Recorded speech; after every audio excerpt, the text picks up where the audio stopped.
The morning sun cast long shadows across the dusty plains of southeastern Italy as two massive armies prepared for what would become one of history's most decisive battles. The year was 216 BCE, and the Second Punic War had already raged for 2 brutal years, transforming the Western Mediterranean into a theatre of unprecedented destruction and ambition. On one side stood Rome, the rising power whose legions had conquered most of Italy through disciplined warfare and relentless expansion. On the other stood Carthage, the ancient maritime empire whose very existence now hung in the balance, represented by a polyglot army led by one of history's most brilliant military minds. The conflict had begun 2 years earlier when Hannibal Barca, the young Carthaginian general, had done the unthinkable. Rather than accept Rome's growing dominance or fight a conventional naval war in the Mediterranean, he had chosen to strike at the heart of Roman power by launching an audacious overland invasion of Italy itself. The journey had been legendary in its scope and suffering. Hannibal had marched his diverse army of Africans, Spaniards and Gauls through the treacherous passes of the Alps, losing nearly half his men to cold, starvation, and the fierce resistance of mountain tribes. Yet what remained was a hardened, veteran force that had already proven its mettle against Roman armies. The shock of Hannibal's appearance in northern Italy had reverberated through Rome like an earthquake. For centuries the Romans had fought their wars on foreign soil, pushing their boundaries ever outward while their homeland remained secure behind the natural barriers of sea and mountain. Now, suddenly enemy forces were ravaging the fertile plains of the Po Valley, and Roman citizens were fleeing their farms as Carthaginian cavalry thundered across fields their families had tilled for generations. The first encounters had gone disastrously for Rome. At the Trebia River in 218 BCE, Hannibal had demonstrated his tactical genius by drawing a Roman army into a carefully prepared ambush.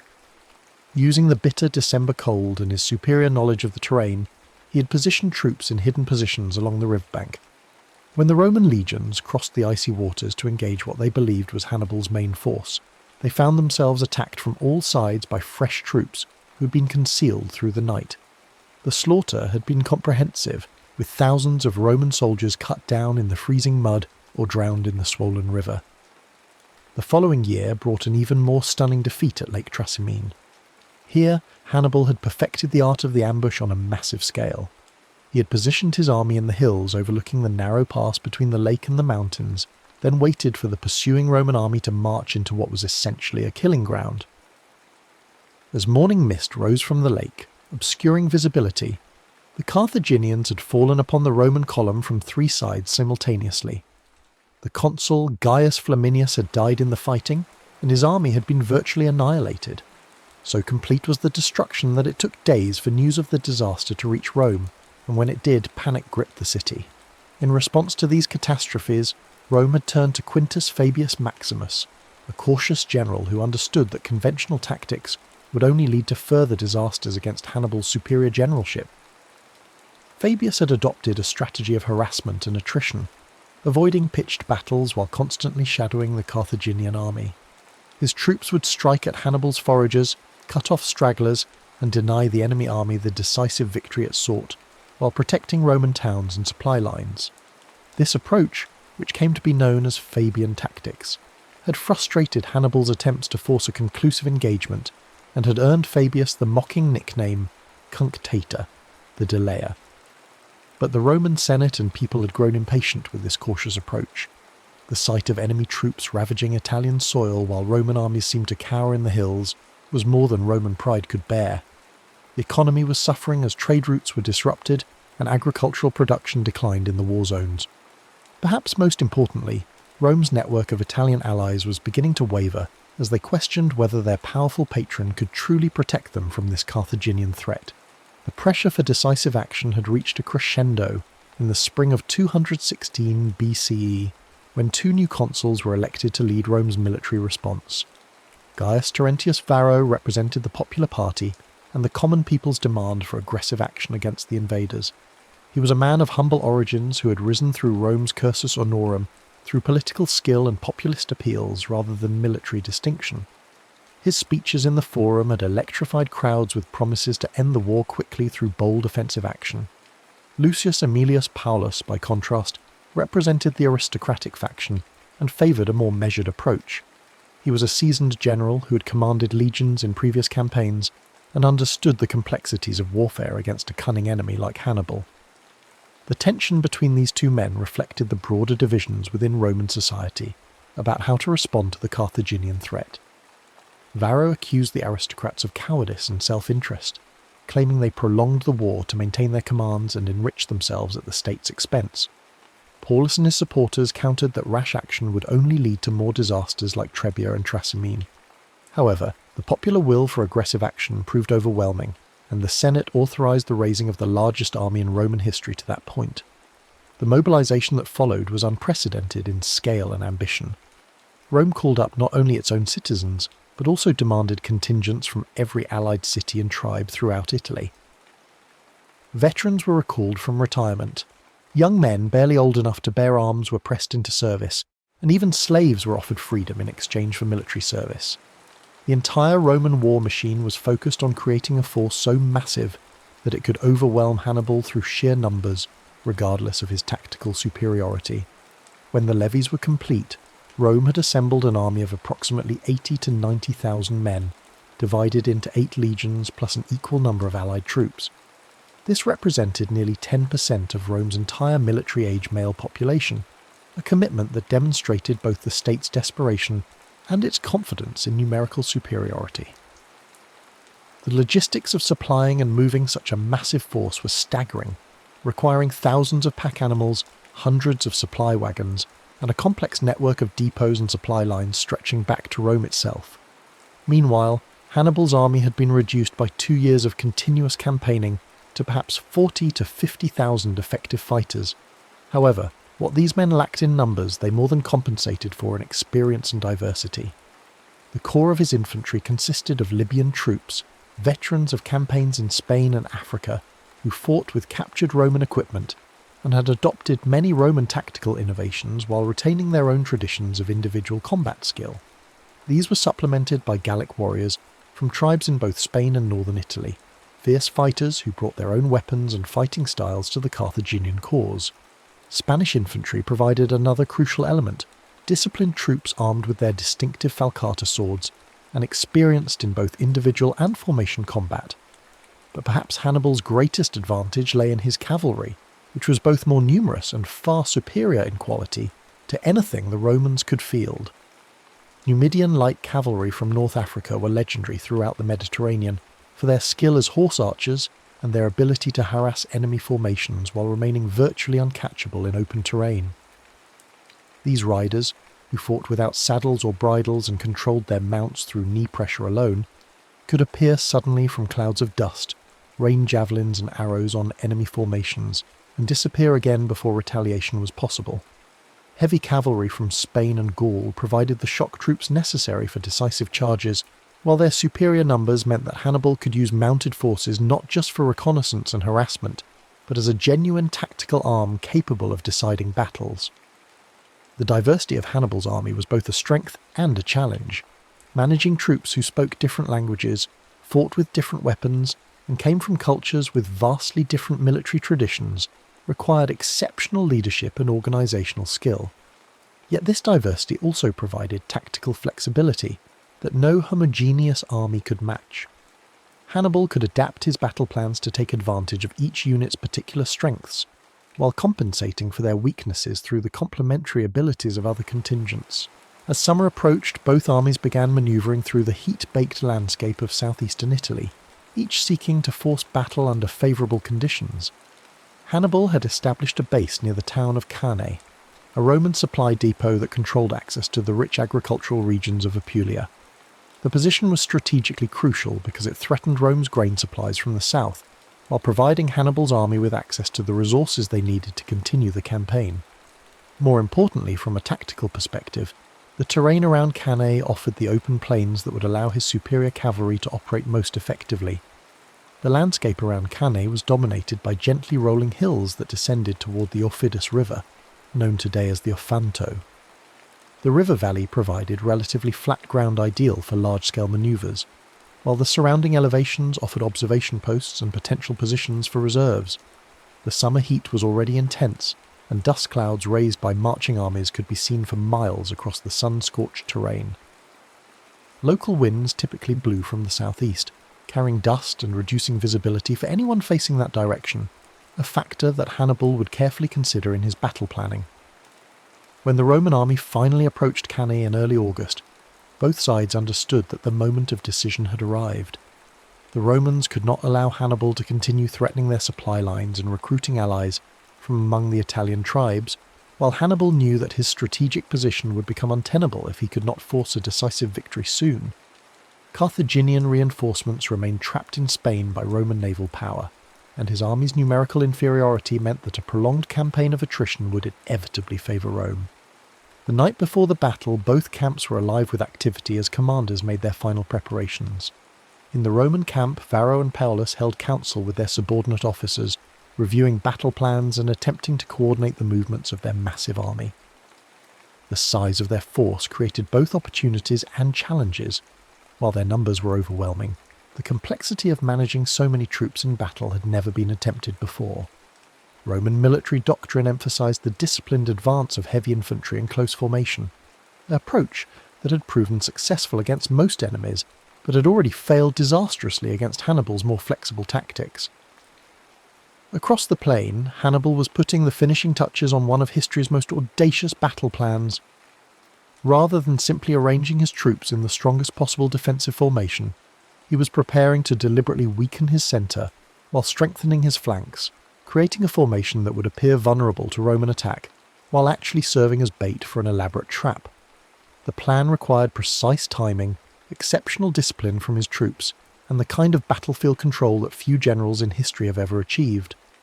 As dawn broke on August 2nd, 216 BCE, both armies began their deployment across the dusty plains. The morning sun climbed higher in a cloudless sky, promising another day of punishing heat that would test the endurance of heavily armoured men engaged in desperate combat. A hot wind blew from the southeast, stirring up clouds of fine dust that would limit visibility and add to the confusion once battle was joined. Hannibal positioned his army with careful attention to both the terrain and the prevailing wind conditions. His weakest troops, Gallic and Spanish infantry, were placed in the centre of his line, arranged in a convex formation that actually projected toward the enemy. This was contrary to every conventional military practice, as it invited attack against the army's most vulnerable point. However, Hannibal's intention was precisely to encourage such an attack, drawing the Roman legions into what would become a deadly trap. On either side of this weak centre, Hannibal positioned his best infantry, veteran Libyan troops equipped with Roman weapons and armour captured in previous battles. These men were arranged in columns rather than extended lines, hidden behind the forward units, and ready to wheel inward once the Romans had committed to their attack on the centre. On the extreme flanks, Hannibal deployed his cavalry forces, with Numidian light horse on the right wing and heavy cavalry commanded by his brother Hasdrubal on the left. The Roman deployment followed more conventional patterns, reflecting both their military traditions and their confidence in superior numbers. The massive infantry force was arranged in the traditional manipular system, with Hastati in front, Principes in the middle ranks, and Triarii veterans forming the rear line. However, the unprecedented size of the army meant that the usual spacing between maniples had to be reduced, creating a more dense and less flexible formation than normal. This compression would prove crucial as the battle developed, as it reduced the Romans' ability to respond to changing tactical situations. Roman cavalry was divided between the flanks, with citizen cavalry under Paulus positioned on the right wing and allied horse under Varro on the left. Both forces were significantly outnumbered by their Carthaginian counterparts, and neither was equipped or trained for the kind of decisive cavalry action that Hannibal planned to employ. Roman military doctrine treated cavalry primarily as a supporting arm for scouting and pursuit, rather than as a battle-winning force in its own right. When the battle commenced, the initial exchanges followed patterns that were familiar from previous engagements. Roman cavalry on both flanks moved forward to engage their Carthaginian counterparts, while the massive infantry formations began their methodical advance toward Hannibal's apparently vulnerable centre.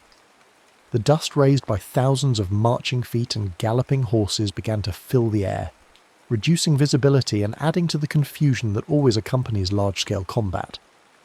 On the Roman right flank, Paulus led his cavalry in a desperate charge against Hasdrubal's heavy horse, but the encounter was brief and decisive. The Carthaginian cavalry, better trained and more numerous, quickly gained the upper hand. Paulus himself was wounded in the fighting and forced to withdraw, leaving his scattered forces unable to provide effective support for the infantry. On the opposite flank, Varro's allied cavalry fared even worse against the Numidian light horse, who used their superior mobility to avoid direct confrontation, while raining javelins on the Roman formations. With both flanks secured, the crucial phase of the battle shifted to the infantry combat in the centre. Here, Hannibal's plan began to unfold with mechanical precision. As the Roman legions crashed into the Gallic and Spanish troops in the Carthaginian centre, these deliberately weakened units began to give ground, falling back in apparent disorder while maintaining just enough cohesion to avoid complete collapse. To the Roman commanders, this retreat looked like the beginning of victory. Their superior numbers and discipline were finally overwhelming the enemy centre, just as conventional military wisdom suggested they should. The Roman advance continued with increasing momentum as more and more legions pressed forward into the gap that seemed to be opening in the Carthaginian line. The manipular system that had served Rome so well in previous wars now worked against them, as the forward units became increasingly compressed and difficult to control. Officers found themselves unable to maintain communication with troops more than a few ranks away, while the dust and noise of battle made coordinated manoeuvres nearly impossible. What the Romans could not see, however, was that Hannibal's retreat was proceeding according to a carefully orchestrated plan. As the Gallic and Spanish troops fell back, they maintained their formation and continued to resist, drawing more and more Roman forces into an increasingly narrow salient. Meanwhile, the African heavy infantry on either side of this developing bulge remained motionless, waiting for the signal to execute the most crucial phase of the battle. The moment Hannibal had been waiting for arrived when the Roman advance had penetrated so deeply into his centre that the leading legions were actually behind the original Carthaginian front line. At this point, the African infantry on both flanks received their orders and began to wheel inward, turning to attack the exposed sides of the Roman formation.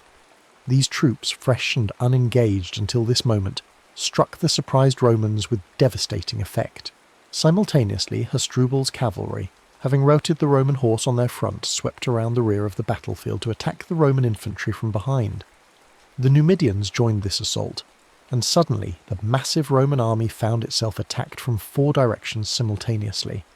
What had begun as an apparently successful advance had become a desperate fight for survival, with Roman legions trapped in an ever-tightening circle of enemies. The encirclement that followed was both tactically brilliant and strategically devastating. As the Carthaginian forces contracted their circle, the Romans found themselves compressed into an increasingly small space, where their numerical superiority became a liability rather than an asset. Men could not wield their weapons effectively in the crush, officers could not maneuver their units, and panic began to spread through the ranks as soldiers realized the full extent of their predicament. The slaughter that followed was methodical and comprehensive.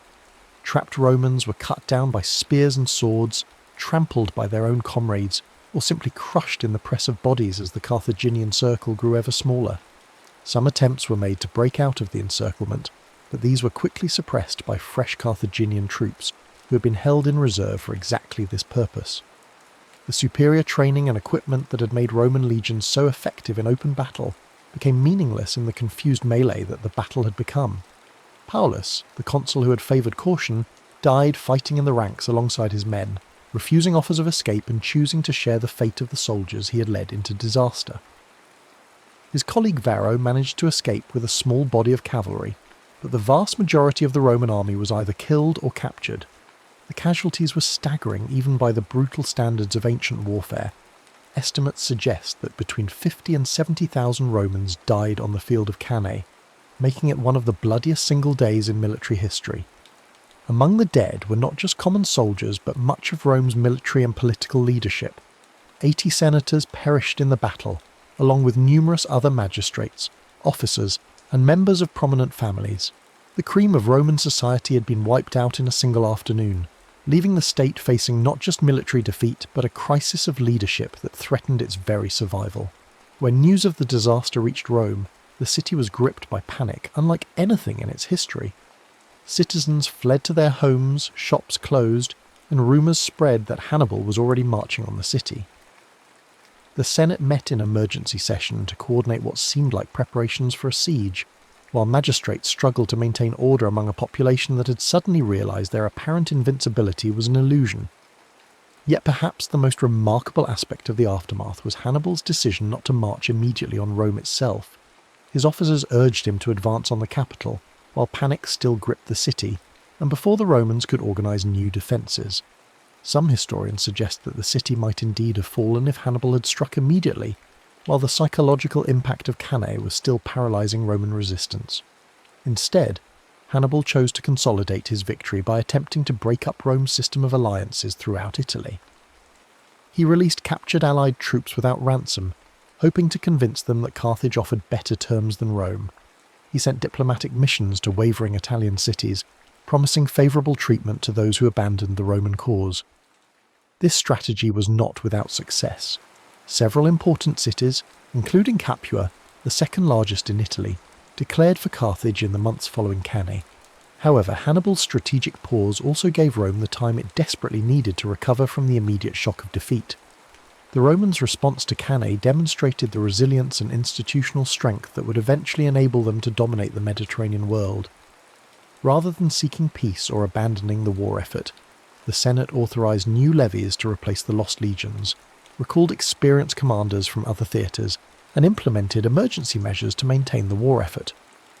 The Roman strategy shifted back to the Fabian tactics that had frustrated Hannibal before Cannae. New armies were raised with explicit instructions to avoid pitched battles, while harassing Carthaginian forces and protecting loyal cities. The Romans also implemented a scorched earth policy in areas controlled by Hannibal, denying his army the supplies it needed for extended operations while gradually wearing down his forces through attrition. Perhaps most importantly, Rome's network of alliances proved more resilient than Hannibal had anticipated. While some cities did defect to Carthage, the majority remained loyal to Rome, motivated by a combination of fear, self-interest, and genuine belief in Roman protection. This loyalty was maintained through a careful balance of threats and rewards, as Rome demonstrated that it could still protect its friends while ruthlessly punishing those who betrayed their alliance. The war continued for another 14 years after Cannae, with Hannibal maintaining his position in Italy, but unable to achieve the decisive victory that would force Rome to sue for peace. His army gradually declined in strength as casualties mounted, and reinforcements from Carthage remained limited by Roman naval superiority. Meanwhile, Roman forces under Publius Cornelius Scipio opened a new front in Spain, eventually driving Carthaginian forces from their Iberian strongholds and threatening Carthage itself. The final resolution came at the Battle of Zama in 202 BCE, where Scipio used tactics derived from studying Hannibal's own methods to defeat the Carthaginian general on African soil. The irony was complete when Scipio, later surnamed Africanus in honour of his victory, employed a modified version of the double envelopment that Hannibal had perfected at Cannae to achieve Rome's ultimate triumph in the Second Punic War. The Battle of Cannae's influence on military thinking extended far beyond the immediate conflict between Rome and Carthage. The double envelopment manoeuvre that Hannibal executed so brilliantly became the gold standard for tactical excellence, studied and emulated by generals throughout history. Napoleon Bonaparte analysed the battle extensively and attempted to replicate its principles in his own campaigns, while German staff officers in both world wars sought to achieve Cannae-like encirclements of enemy forces. The American Civil War saw several attempts to recreate Cannae's tactical model, most notably at the Battle of Chickamauga, where Confederate forces achieved a partial double envelopment of Union troops. During World War II, the German concept of blitzkrieg was explicitly designed to achieve Cannae-style encirclements on a strategic scale, using rapid armoured advances to surround and destroy entire enemy army groups. Even in the modern era, military academies around the world continue to study Cannae as an example of tactical perfection achieved through superior generalship, careful planning, and flawless execution under pressure. The battle demonstrates how a smaller, weaker force can achieve decisive victory through superior strategy and the intelligent use of terrain, weather, and enemy psychology. The psychological impact of Cannae extended beyond its immediate military consequences to influence Roman national character in ways that would shape the empire's future development. The disaster taught Romans that their survival as a people depended not on avoiding defeat but on their ability to recover from catastrophic setbacks. This lesson would serve them well in future crises, from the invasions of Germanic tribes to the civil wars that marked the end of the Republic. The memory of Cannae also reinforced Roman determination never again to allow foreign armies to ravage Italian soil unopposed. This defensive mentality contributed to Rome's aggressive expansion throughout the Mediterranean, as successive generations of leaders concluded that the best defence lay in controlling potential threats at their source, rather than waiting for enemies to strike at Roman territory.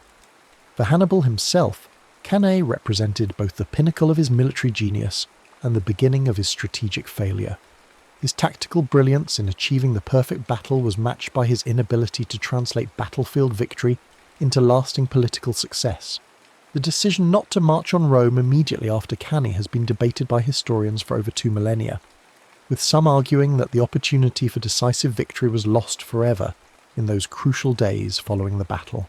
Modern analysis suggests that Hannibal's strategy of attempting to break up Roman alliances through diplomacy rather than military conquest was not necessarily flawed, but that he underestimated both Roman resilience and the strength of the alliance system he sought to destroy. His army, while tactically superior, lacked the logistical support and reinforcements necessary for the kind of sustained campaign that would have been required to force Rome's capitulation. The Battle of Cannae thus stands as both a testament to individual military genius and a demonstration of the limits of tactical excellence when not supported by adequate strategic resources. Hannibal's achievement in destroying a Roman army twice the size of his own remains one of history's greatest military accomplishments, yet his inability to capitalise on this victory ultimately contributed to Carthage's defeat in the broader war.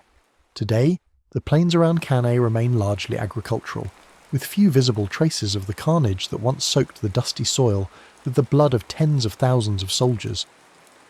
Archaeological investigations have uncovered artefacts from the battle, corroded weapons, armour fragments, and coins that provide physical evidence of the ancient conflict. These silent witnesses serve as reminders of a day when the fate of the Western world hung in the balance, decided by the tactical genius of one man and the courage of soldiers from across the Mediterranean who fought and died under the burning Italian sun. The legacy of Cannae extends beyond military history to encompass broader questions about leadership, strategy, and the relationship between tactical excellence and strategic success. It reminds us that individual brilliance, while crucial, must be supported by adequate resources and long-term planning to achieve lasting results. Most importantly, it demonstrates how a single day's fighting can echo through millennia, influencing military thinking and shaping the course of civilizations long after the dust of battle has settled and the warriors have returned to Earth. The immediate weeks following Cannae reveal the true character of both civilizations involved in this titanic struggle. While Hannibal celebrated his victory and attempted to capitalize on Roman panic, the response from Rome itself demonstrated the institutional resilience that would ultimately prove decisive in the broader conflict. The Senate, despite losing 80 of its members in the battle, continued to function and make crucial decisions about the war effort. Emergency magistrates were appointed to replace fallen leaders, new levies were authorized despite the catastrophic losses, and diplomatic missions were dispatched to ensure the loyalty of wavering allies. The Roman people's reaction to the disaster was perhaps even more remarkable than their government's response. Rather than demanding peace negotiations or calling for the recall of armies from other theatres, the citizenry demonstrated a grim determination to continue the struggle regardless of cost. Families who had lost sons, fathers and brothers at Cannae volunteered remaining male relatives for military service. Wealthy Romans contributed their personal fortunes to fund new legions, while poorer citizens offered their labour for fortification work and military production.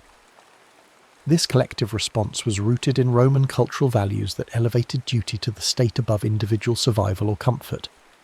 The concept of virtues, which encompassed courage, excellence, and moral strength, had been tested at Cannae and found to endure even in the face of unprecedented catastrophe. Romans understood that their civilization faced an existential threat, and they were prepared to sacrifice everything to ensure its survival. Hannibal, observing this Roman response from his camp in southern Italy, must have realized that his victory at Cannae, devastating as it was, had not achieved its primary strategic objective of forcing Rome to seek terms. Instead of breaking Roman will to resist, the battle seemed to have hardened their determination to continue the war until Carthage was completely defeated. The psychological warfare that had been so effective in previous campaigns was proving insufficient against an enemy whose cultural identity was built around the refusal to accept defeat. The diplomatic offensive that Hannibal launched in the aftermath of Cannae met with mixed results that highlighted the complex nature of Roman power in Italy. While some cities did abandon the Roman alliance, particularly in southern Italy where Carthaginian military presence offered immediate protection, the vast majority remained loyal despite the obvious military risks. This loyalty was based not merely on fear of Roman retaliation, but on genuine calculation of long-term interests and cultural affinity. Rome's alliance system differed fundamentally from the tributary relationships that characterized most ancient empires. Rather than simply extracting wealth and manpower from subject peoples, Rome offered a path to citizenship and full participation in Roman civilization.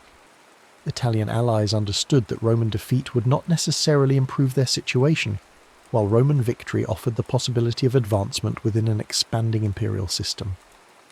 The defection of Capua, however, represented a significant strategic blow that demonstrated both the opportunities and limitations of Hannibal's diplomatic approach.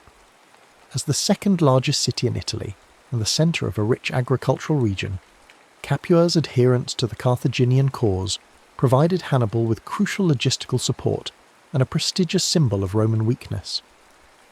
The city's leaders calculated that Carthaginian victory was inevitable and sought to position themselves advantageously in the post-war settlement. Yet Capua's defection also illustrated the fundamental problem with Hannibal's strategy. The city's decision was based on the assumption that Carthaginian military success would continue indefinitely, and that Rome lacked the resources to recover from defeats like Cannae. When these assumptions proved incorrect, Capua found itself isolated and vulnerable to Roman retaliation, ultimately suffering a brutal siege and harsh punishment that served as an object lesson to other potential defectors. The gradual shift in Roman strategy following Cannae demonstrated remarkable institutional learning and adaptability. The appointment of Marcus Claudius Marcellus as a key military commander marked the beginning of a more aggressive approach that combined Fabian harassment tactics with opportunistic strikes against isolated Carthaginian forces. Marcellus earned the nickname Sword of Rome for his willingness to engage Hannibal's army when circumstances offered reasonable chances of success. This evolving Roman approach was exemplified in the Siege of Syracuse, where Marcellus demonstrated that Roman forces could still achieve decisive victories against sophisticated opponents. The lengthy siege showcased Roman engineering capabilities and logistical endurance, while the eventual capture of the city eliminated a potential source of support for Carthage and Sicily. The death of Archimedes during the siege, despite Roman orders to capture him alive, symbolized the tragic costs of the broader conflict. Meanwhile, the emergence of Publius Cornelius Scipio as a major Roman commander marked the beginning of a new phase in the war that would ultimately lead to Carthaginian defeat. Scipio's campaigns in Spain demonstrated that Roman military leadership was learning from earlier defeats and developing new tactical approaches specifically designed to counter Carthaginian advantages. His victory at the Battle of Ilipa showed that Roman generals could now match Hannibal's own tactical innovations, using flexible formations and coordinated attacks to defeat experienced Carthaginian armies. The psychological warfare that had been such a crucial element of Hannibal's early successes was gradually losing its effectiveness as Roman commanders gained experience fighting Carthaginian forces. The terror that had gripped Roman armies after Trebia and Trasimene was replaced by a more pragmatic understanding of Carthaginian strengths and weaknesses. Roman soldiers learned that Carthaginian troops, despite their tactical superiority, were mortal men who could be defeated through proper preparation and execution. Hannibal's position in Italy became increasingly precarious as the war dragged on without decisive results. His army, while still formidable, was slowly being worn down by constant campaigning and the inability to secure adequate reinforcements from Carthage. The diversity that had once been a source of tactical flexibility was becoming a liability as different ethnic contingents began to lose cohesion and fighting effectiveness. The arrival of Hasdrubal Barca with a second Carthaginian army offered the prospect of reinforcing Hannibal's position and potentially achieving the decisive victory that had eluded him since Cannae. However, the Battle of the Metaurus River in 207 BCE, where Roman forces intercepted and destroyed Hasdrubal's army, eliminated this last hope for Carthaginian success in Italy. When Hasdrubal's severed head was thrown into Hannibal's camp, it symbolised not just personal loss, but the definitive end of Carthaginian strategic hopes in the Italian theatre. The final phase of the Second Punic War saw the conflict's centre of gravity shift from Italy to Africa as Scipio launched his invasion of Carthaginian home territory.